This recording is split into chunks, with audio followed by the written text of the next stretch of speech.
is presently the Mission Director of the National Biopharma Mission at BIRAC. Prior to this, she was Program Director of Multi-Vaccines Development Program, a collaborative effort by DPT, ICGEP and PATH USA. She has also been co-founder and director of Sakosh Biotech Private Limited, IIT Delhi.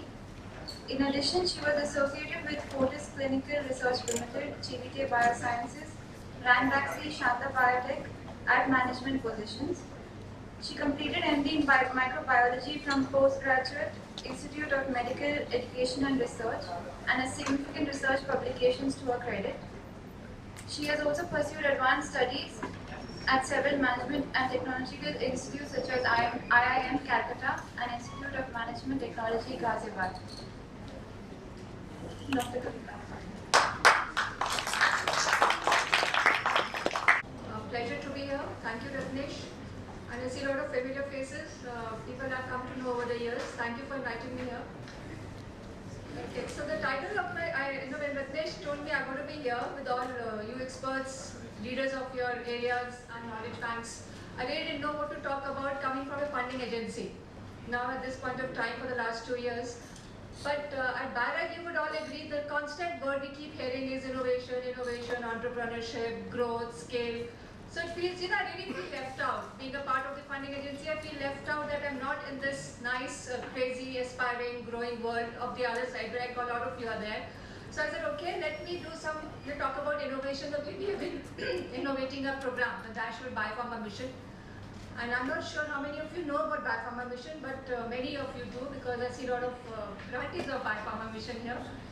And it's a collaborative program between the Government of India and the World Bank. It's a $250 million grant together which was decided to be given to the biological or biotherapeutic industry to help it grow. So it is like a bonus dose which was anticipated to be given within the 5 years, and we already done 2 years of it. And the expectation is the growth curve of this industry changes. And because otherwise a sustained mechanism of capital availability through venture VCs or through DBT or other ministries is available, but this is exactly the bonus dose which was required for this industry at the point of time 2 years from before. So not staying away from the word innovation, I'm come here. But the 2 words I would like to show, these are the words we have for the on our pamphlet. This is the pamphlet of National Biopharma Mission, accelerating development and ensuring affordability. So I see all of the words rhyming with today's last session which I was here attending here. So we realize there are lots of potholes, there are lots of missing gaps which the country has in terms of infrastructure, capacity, buildings, machines, equipment. That's the reason we said let's accelerate development while not forgetting our bottom line of affordability. And like any other marketing gamuts words, we also sort of did some segmentation. The STP, classical, how do we segment, how do we target our, where the fund goes within the whole industry, how do we position the contribution a funding agency or the government can make towards the growth of this country, toward the growth of this industry. So,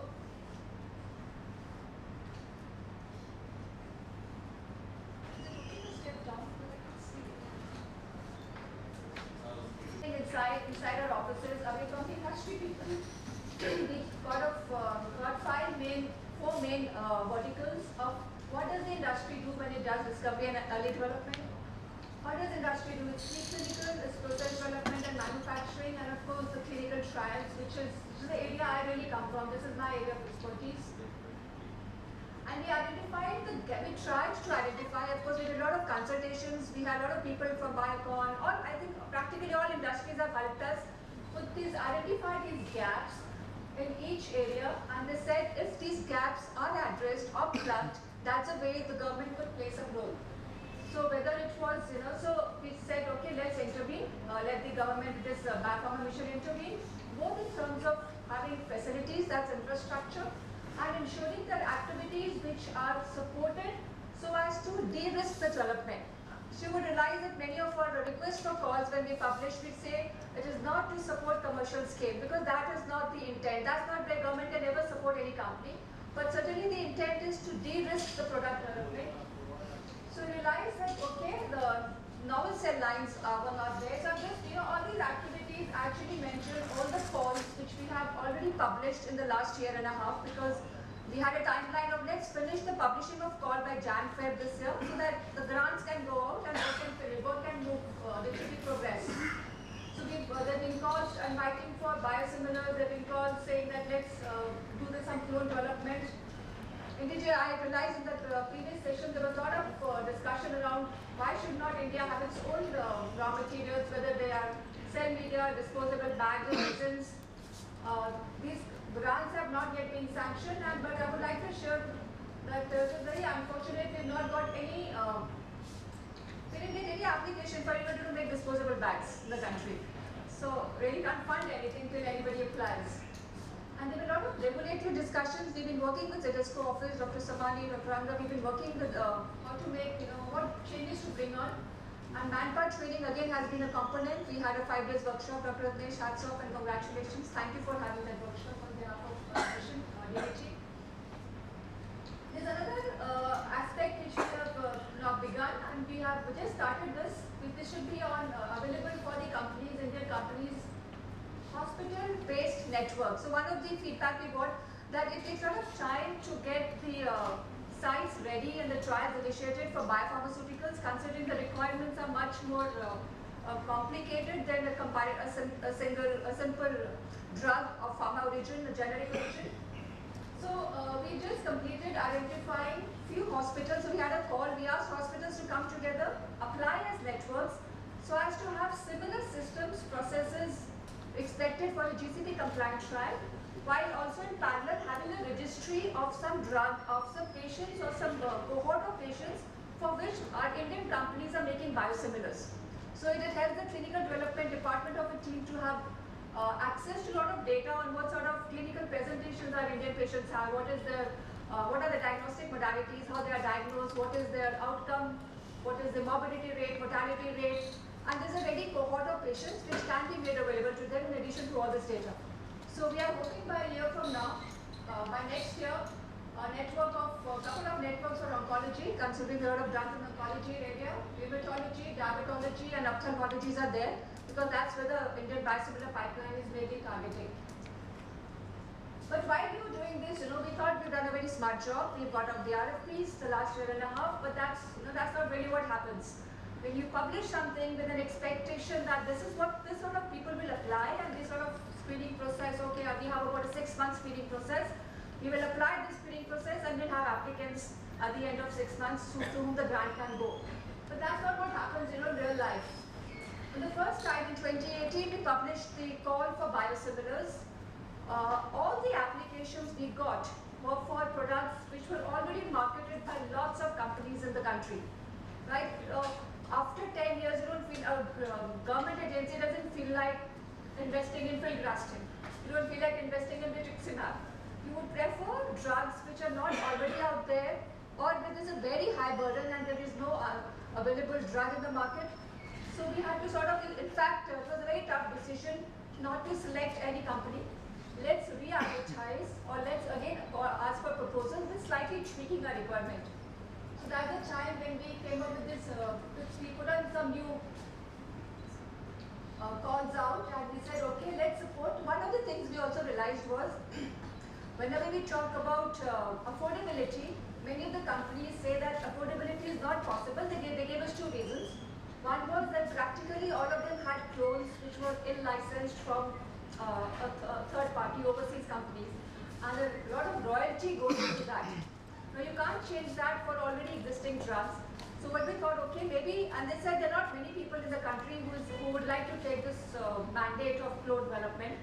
So we said, okay, let's seek applications asking for drugs or biologicals whose patent expiry would be much later, so that already people would not have taken those clones.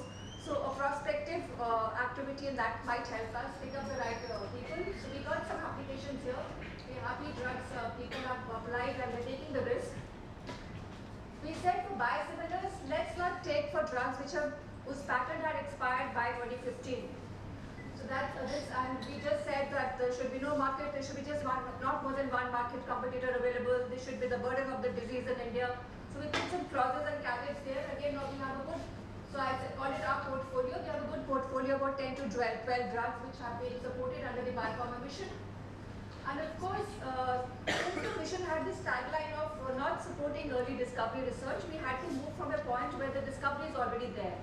So we said, okay, let's work at biobetters or ADCs, and of course, CAR therapy is there for molecules whose target is already known. So we very clearly mentioned in the RFP that the validated target should be known. That's when the application would be acceptable. A very similar thing happened when we had published for seeking application for establishing product development labs and GMP facilities. So we said, okay, we don't have, I heard this in the last comment also, that we don't have a lot of CMOs. So Mahesh was saying we should have more CMOs. So we said, okay, let's have smaller PDLs and GMPs to help. We will especially look at MSMEs. That's a target. Segment for us. Or the academicians or researchers or young startups, they should have access to a facility which gives them material to go forward into preclinical or clinical trials. But we got applications where they were academic based, 5 liter, small capacity, they wanted to set up a PDL. Or we got applications for 1 lakh liters, 100,000 liters of GMP. So none of them really sort of bridged the gap of helping an innovator or a young startup or a SME to get a material for their phase 1 or phase 3 clinical trials. So we again changed up we again didn't select any candidate, any applicant under this. We got in a new RFP. This time we said, if you have an existing GMP and you want the government to scale up your PDL, come and apply. So at least right from the first day, the GMP is made available to the group and a scale of GMP we had mentioned. Or if you have a PDL, and you need a scale-up GMP, so that the PDL is made available again to the this community. So I'm happy again we could in the next call, which took us another 9 or 10 months, but we have 2 or 3 facilities funded here, and even using the continuous manufacturing technology. This area is where this is the area which came out very strongly that since 50 to 60% of the cost of a biosimilar is dependent on a lot of these factors, of your consumable factors. So address this, and because what we are saying is every company, every biosimilar company which has got funded under the Biopharma mission, we've taken an undertaking from them that will decrease the costs from the existing biosimilar, or if it is not, then existing innovator. And many of them could not commit to more than 20, 30, 40% reduction. And that's the reason so this call is under process.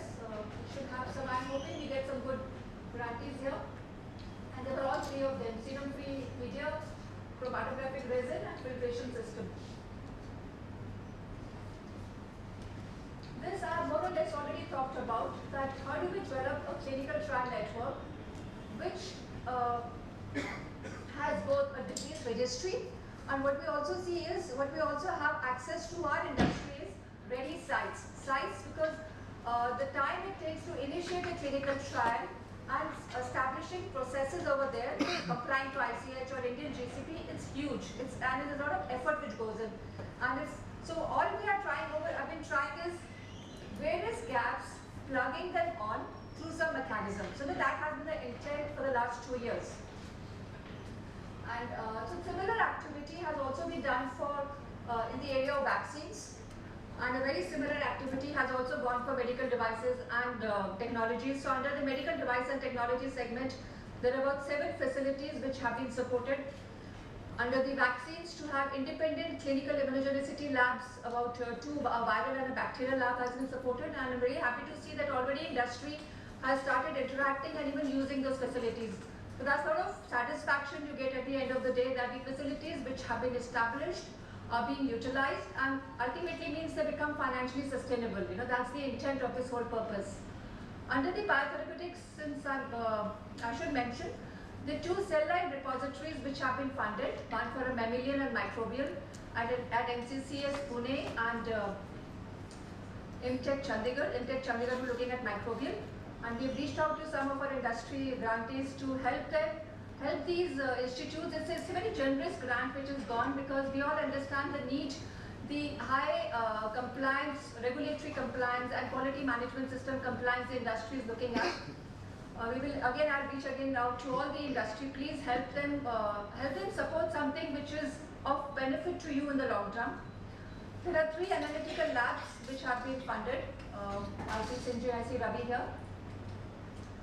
There are 2 manufacturing facilities, GMP, PDL plus GMP, which I mentioned, have been funded.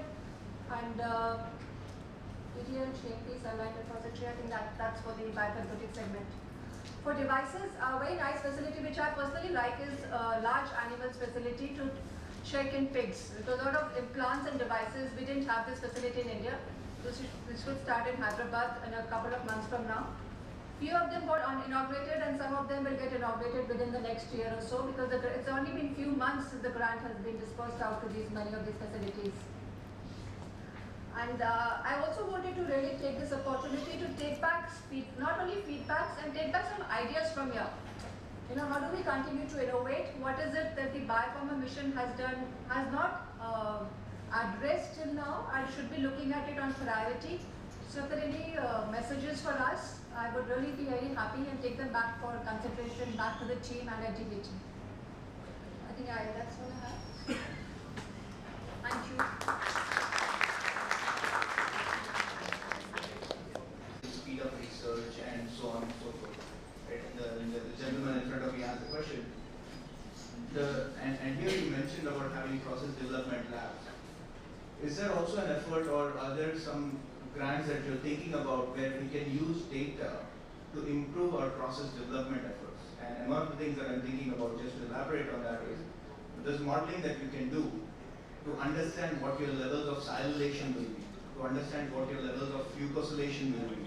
And are we supporting those sorts of missions, which then bring down the amount of time that you're spending in developing your process to get the ideal molecule that you can have?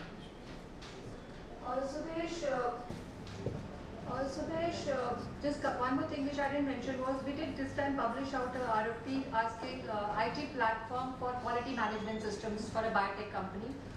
We did not get a very great response there, but that's one of the attempts of doing something in digital world, connecting in India. We have not yet got out any RFP as such, but yes, the process development lab, which has been funded under the Biopharma mission, has sort of committed to continue to generate data, to use AI for data mining and some conclusion from that. And that's yet to start.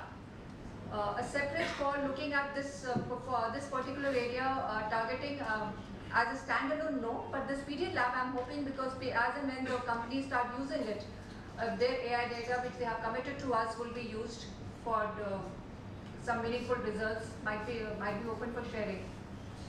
I think that will be something good to take forward, and perhaps even funding something which is actually to create data that can go into such a database and therefore develop the strength of the database. So we could discuss what else can be done, right? This can be one area for us to look more deeper into. I could add a bit more because I had asked those questions. This data thing, in my findings, what I read about this Pfizer's and IBM tie-up, and Glaxo's and Proteus, I think, is a company. They help them out not just data on internal trials in-house, but also searching scientific, over 2 to 3 million scientific journals and technical articles, and bringing back information related to the research, which might help them. That is what I read. I do not know how it works. I have not seen anything of that kind, but can you think something like that? More so on the lines of how for clinical trials, especially with sites open out here, what is the outcome from the sites?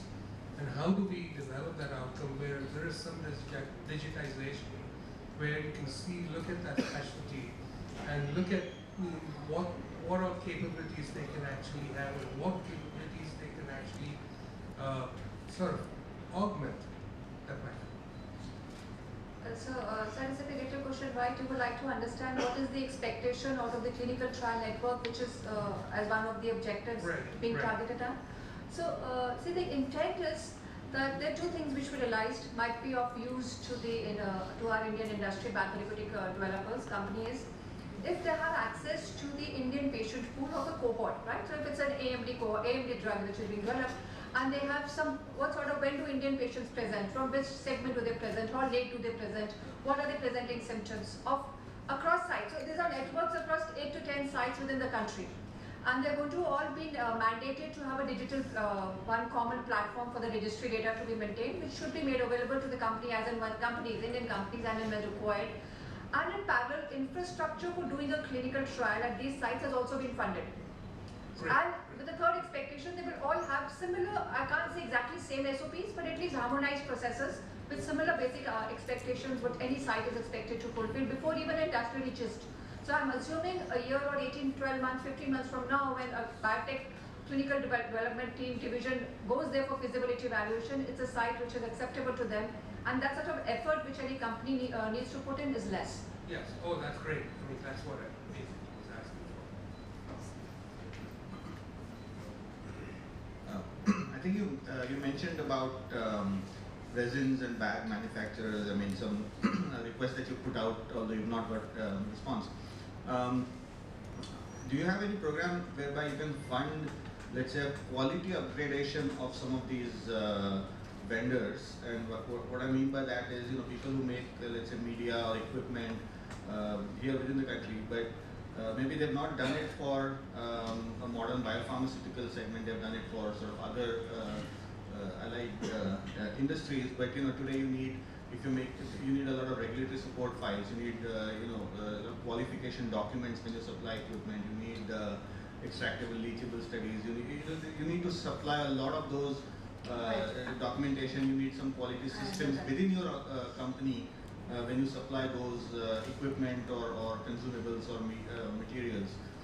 And probably they'll need some help, both in terms of expertise but also finances, to upgrade their systems so that they can actually be suppliers to the biopharma manufacturing industry. I think that could be something to think of. Yeah, Dhananjay, but this whole call, which is now of course closed because we have a time frame of closing, in fact was addressing this. Where we had published that if making accessories, filters, any accessories, that we kept it open. But you need to apply. Right, but I'm saying not give us the product. But No, but even so, if they would have some, right, something needs to be existing. We don't start de novo. Something is existing, and then they take it to the next scale. But the applicant needs to apply. He needs to fill that 50-page form. There's no shortcuts. Yeah, Dr. Kalta, I was looking at your RFA list. I could see that there are two things which are missing in your RFA list. Sure. The first is gene therapy. So, any plan to support industries who are working on gene therapy? The first question. The second is, what about the novel molecule, new MAVA, new SCB, any fragments? Because you are mentioning about the biosimilar and biosimilar development. So any plan for that to support the industries? Sure. So I'll just answer that because I'm not sure if you see the punchline of NBM. It is to take after the discovery research is over. So because every mission of the government would always come with some starting point and the end point, right? So our starting point was not allowed as this, but I would like to assure you, and I see it's already happened perhaps, because these are research areas work, they directly go under the ministry. So Department of Biotechnology, certainly, I know I've heard it in quite a few forums, is planning to support both novel. In fact, there will be, if you check DBT's website, there are a lot of calls open for novel drugs and even for gene therapy. At least for novel drugs in a number of indications, please check the Department DBT's website. You will see there. It's just that we were not allowed to work on new targets, novel targets, so we had to limit ourselves. So I think I'm done. Thank you so much for you're all experts in your area. This is a very different topic. Thank you, Rajneesh. Thank you, Dr. Kavita, for this very informative talk. I request Dr. Vishal Varke to present the token of appreciation to Dr. Kavita.